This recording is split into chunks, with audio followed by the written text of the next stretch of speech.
Hi,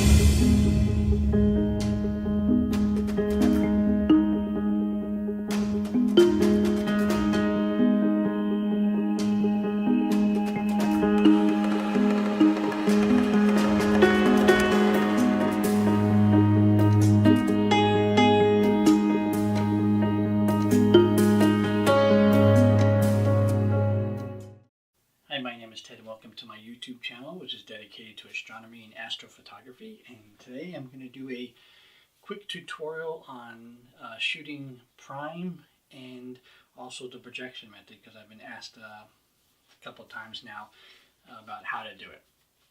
So the first thing I like to say what you should have is probably like a nice little eyepiece set. This one's made by Jamel. They don't make it anymore, but they have similar ones. I mean, you can still get this case online with the eyepieces, but I don't know what happened to Jamel. They were doing so good and they just went down. Possibly borrow lenses, one with the T-ring thread on it, or the one without. T-rings. I put tape on mine so when you're out there putting your camera on at night, it's easier to see in the dark. T-ring adapters, which basically screw into a T-ring. Now they do make T-rings for your Nikon and Canon. You just got to make sure you get the right one. The other thing are extenders. These are not only extenders for, you know, back focus and stuff, they're also designed for putting eyepieces in them. Naturally, you're going to need a camera of some sorts. And of course your cell phone to call your girlfriend, let her know you're going to be out late observing the night sky. Kidding, you don't need to do that. But the most important thing in doing imaging of the night sky is pretty much knowing your equipment and what you have. And that's also going to determine what you actually buy here today. I'm going to use this. I'm going to take this out of here and I'm going to move this case to give me a little more room. This over here. This is actually a nice little eyepiece set, by the way. It was a really inexpensive one as well. Like I said, knowing your equipment is the most important thing. And there's a few factors you want to look at. One is the focal length and the focal ratio naturally. This one's a 1000 millimeters at an f5. And this one is 1200 millimeters at f4.7. They're both 2-inch focusers. This one has the whole ring where you can swap out the 2-inch or the 1.25, and this one's just a 2-inch, but you can pull out the, it has the 1.25 adapter in it. This, you can unscrew the 1.25,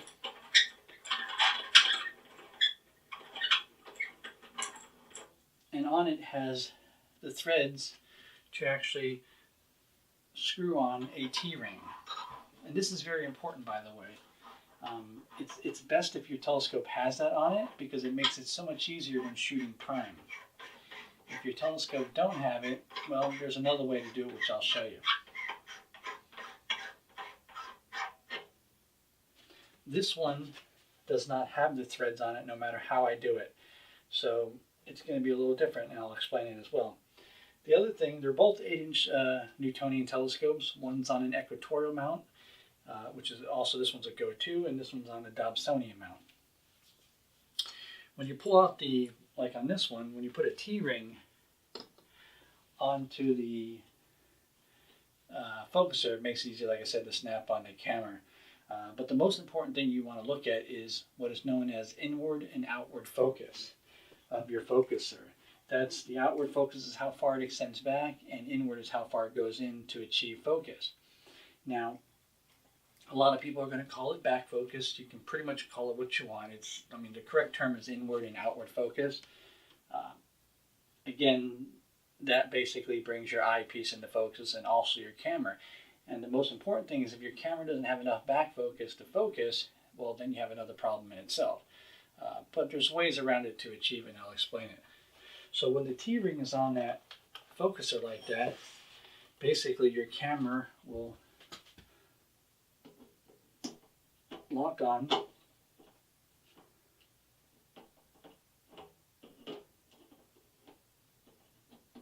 once I get it figured out here. And there you go, it's locked into place. Now that is an example of prime. And what prime means is the image is basically reflected off the primary, bounces off the secondary, and then it hits the image sensor. Now this telescope, being at 1,000 millimeters, has a shorter focal length between the secondary and the eyepiece, which gives us enough back focus to actually get a pretty clear image for the most part.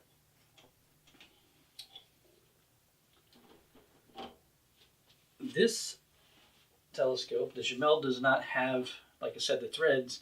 So instead of putting a T-ring onto your thing, you would take a T-ring adapter, screw it onto your T-ring, snap this here, and then put this into the 1.25 adapter and tighten it down, and that's how you shoot prime with this one. Unfortunately, because it's a 1200 millimeter and the focal point between the secondary and the eyepiece is a very long distance, and this one doesn't achieve enough back focus to reach its point to focus on the camera sensor. So now you have to go to plan B, and that's using a Barlow lens and putting the Barlow lens onto the T-ring and T-ring adapter, and then plugging that, pushing that into the focuser, and then locking it down. Unfortunately, now that's no longer prime because you now have an element of glass between the secondary camera and the camera sensor. Many are going to argue with you and say, no, that's still a form of prime. Actually, no, it's not, because now you're going from the primary to the secondary to the eyepiece, or in this case, a Barlow lens, and then to the camera sensor. It's actually hitting off of this and bouncing. This is now your final focal point from point A to point B. So it's now technically projection method. If they want to call it prime, I'm not here to argue or debate it with them, but that is a form of projection, just so you know.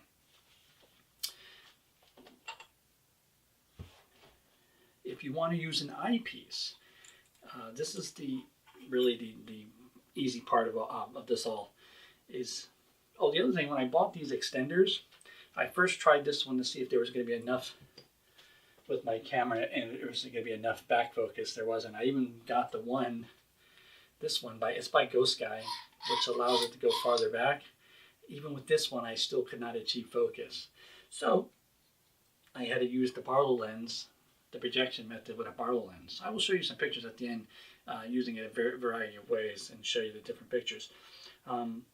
With this thing, you basically take an eyepiece. Now, when I'm doing the projection method, I don't use anything more than a 9 to 12 for more distant objects and for a wider portion of the sky, which I don't normally do anyways with this. But I would use, I think the most I was able to use to get a good clear focus was 20 millimeters, I believe. But it also has to be the small style eyepieces. It can't be the really wide ones that they have out there. It has to be the standard eyepiece size. The other thing is you want to make sure the eye cups are up. And inside here, which you really can't see, there's a little lip that'll sit on it. Oh, that actually fell right into place. You tighten it down. Then you want to take your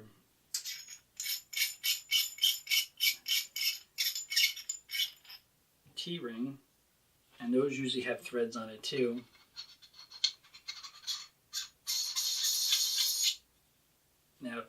Now sometimes they don't have the T-ring adapter on it.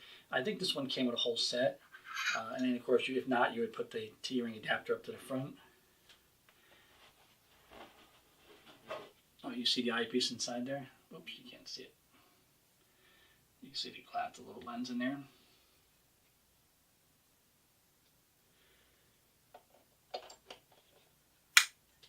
And of course, that goes right into your camera, and now that's a projection method.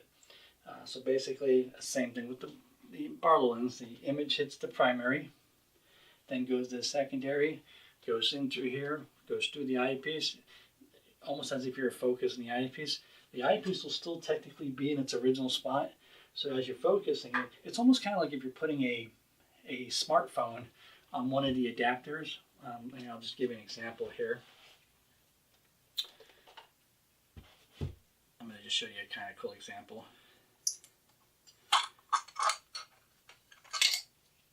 If you put the eyepiece in here and you get one of those adapters where the phone sits, like that, wherever the camera is on the phone, it's the same concept with this thing right here. With the eyepiece being inside, it's the same distance. So when you're focusing this, the eyepiece is getting the image clearer, but it now gets projected through here onto the camera's sensor. If you follow what I'm saying? So when the eyepiece is inside,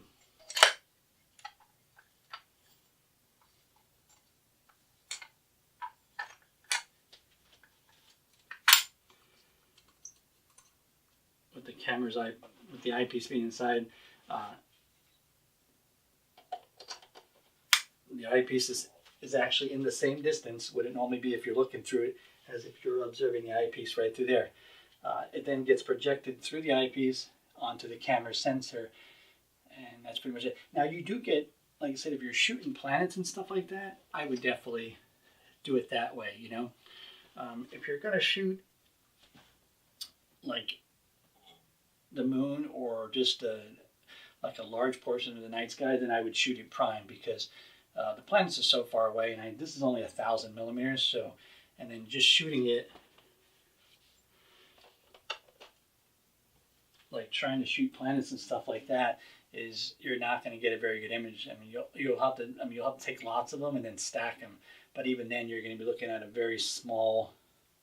If you look at Jupiter and Saturn, and you can see by my pictures on Flickr, they're like, it's not that big, so you're not really getting close enough to it. With an eyepiece, it brings you closer, so it's really nice. That concept's, like the projection method is a really good concept. So that is pretty much the projection method and the prime method. Again, your equipment is the most important thing, knowing what your equipment has. If you have the threads on your focuser, makes it a lot easier. If not, they have, like I said, they sell the T-ring adapter that goes into that to fit into your telescope itself.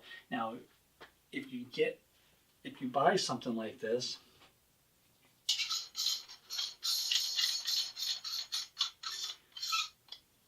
if you have one of these telescopes, it'll shoot prime and it'll shoot projection method both ways. They don't really have a problem. It's just when you start going into the really deep space objects, you have a little harder time focusing. That's because you have to you're setting your exposure time longer and stuff like that, so it makes it a little more. But they make a mask, so you can set the mask up and focus on that, and then it should be okay. But if you have a telescope like this, and it doesn't have a T-ring thread, then you have to get the T-ring adapter as well. If you don't have enough back focus and you can't achieve focus that way, then I say just stick a Barlow lens on it. That works wonders, and it does fix the problem. But if you want to shoot the regular projection method way, just get an adapter, put the eyepiece inside, put your T-ring on it, snap it to your camera, and put it right in place. It's great. It works wonders. So either way works great. The advantages to having a scope like this as opposed to a scope like this, if you get a go-to system, it's a lot easier. I'll put it to you that way. This thing, I can't take pictures of nebulas and galaxies because, one, I have to set my camera to longer exposures, but that means I'd have to move this telescope manually and try to do it. I can get about a good 8 seconds off of this camera to get a pretty decent image. I remember shooting the Sagittarius. There was a star cloud in Sagittarius. I think it was the M24, I think, or something like that. But at 8 seconds, I saw maybe about 100 stars at the most. With the longer exposure, I was able to get, on a go-to system, which is tracking it, I can get pretty much the whole cloud, you know what I'm saying? So trying to shoot galaxies and nebulas with something like this, no, it's impossible. This was most of my images on Flickr that was shot with this thing was the moon, the planets, and that's pretty much it. And the sun as well. I took a couple pictures with the sun with this thing, and that's really it. This thing is really more for observing, But like I said, I was testing the waters out when I first got it to see if imaging was something I wanted to get into. But once I took a picture of the moon, and I think Jupiter was the second thing I imaged, did a photograph of, and I was like, oh yeah, I really want to do this. This is actually pretty cool.